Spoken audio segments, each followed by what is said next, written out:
बिस्मिल्लाहिर्रहमानिर्रहीम। तमाम दोस्तों को वेलकम करते हैं अपने 7th फेसबुक लाइव के ऊपर।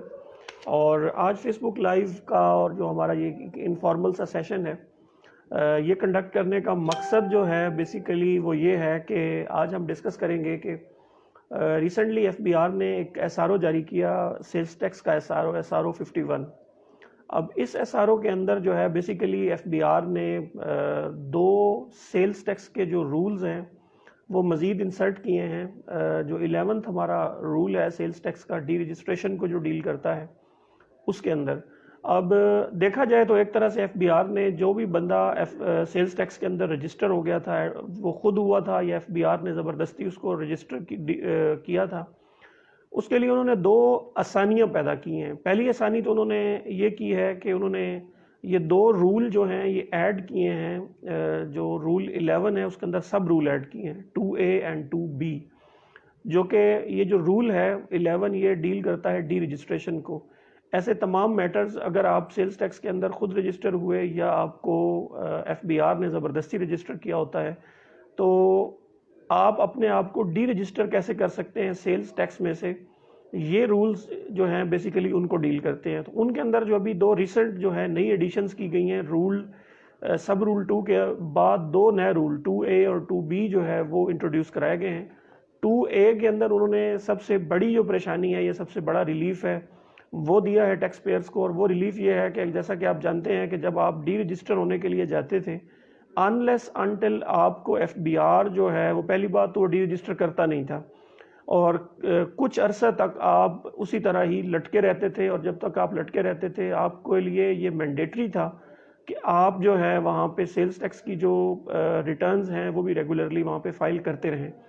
अब ये जो नई अमेंडमेंट लाई गई है, जो नई रूल्स के अंदर चेंज लाई गई है, उसमें उन्होंने एफबीआर ने ये कहा है कि अगर एक टैक्स पेयर जो ये समझता है कि या तो वो बिजनेस डिसकंटिन्यू कर रहा है या किसी हवाले से भी उसे सेल्स टैक्स नंबर नहीं चाहिए, तो वो एप्लीकेशन दे सकता है इदारे को, जो कि एप्लीकेशन अब आयरिस पे भी अवेलेबल है, आप मैनुअल भी दे सकते हैं या दोनों भी कर सकते हैं।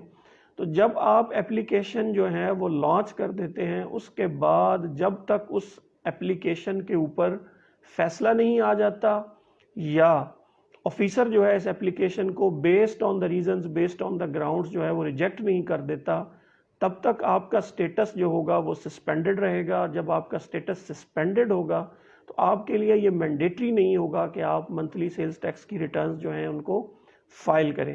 तो इस तरह क्या होगा कि ये एक तरह से टैक्स पेयर्स के लिए ये आसानी भी हो जाएगी कि जब उनका स्टेटस जो है वो सस्पेंडेड आ रहा है तो उन्हें किसी किस्म की ज़रूरत नहीं है कि वो सेल्स टैक्स की रिटर्न जो है वो मंथली बेसिस पे फाइल करें।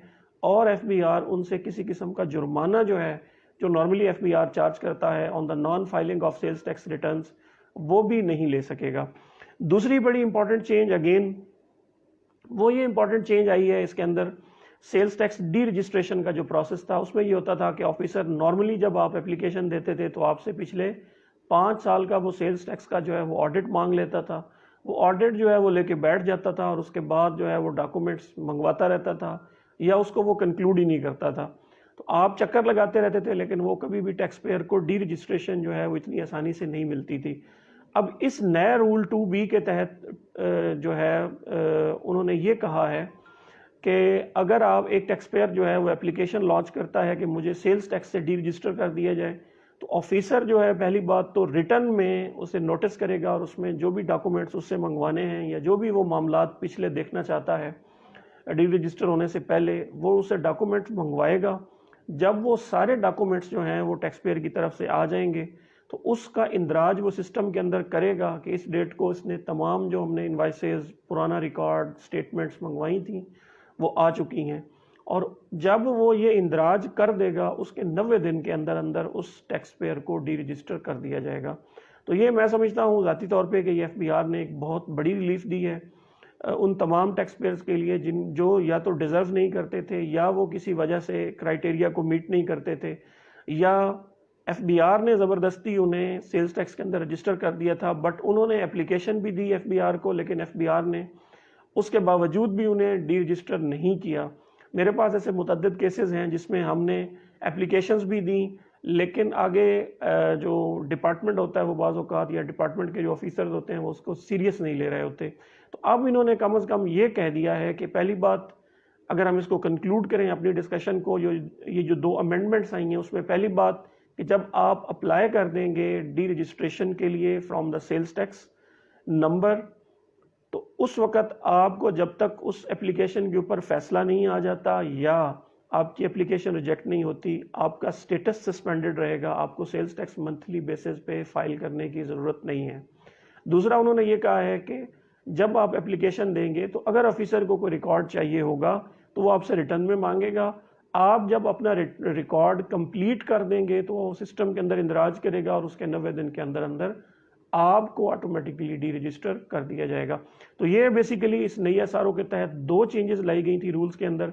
तो मैंने सोचा कि क्यों ना अपने जितने भी हमारे फेसबुक के दोस्त हैं उनसे ये इन्फॉर्मेशन शेयर की जाए, एक डिस्कशन को ओपन किया जाए। अगर किसी किस्म की कोई कन्फ्यूजन हो तो वो हम मिलकर डिस्कस कर सकें। अगर आपका कोई भी सवाल हो, चूँकि फेसबुक लाइव होती है, इसमें हमारा एक इंटरैक्ट होता है, हम 2 वे कम्युनिकेशन कर सकते हैं। आप मुझे अपने कमेंट्स के ज़रिए नीचे बताएं, आपका कोई भी इस पे सवाल हो तो वो भी हम डिस्कस कर सकते हैं इंशाल्लाह। आपका और आपके वक्त का शुक्रिया।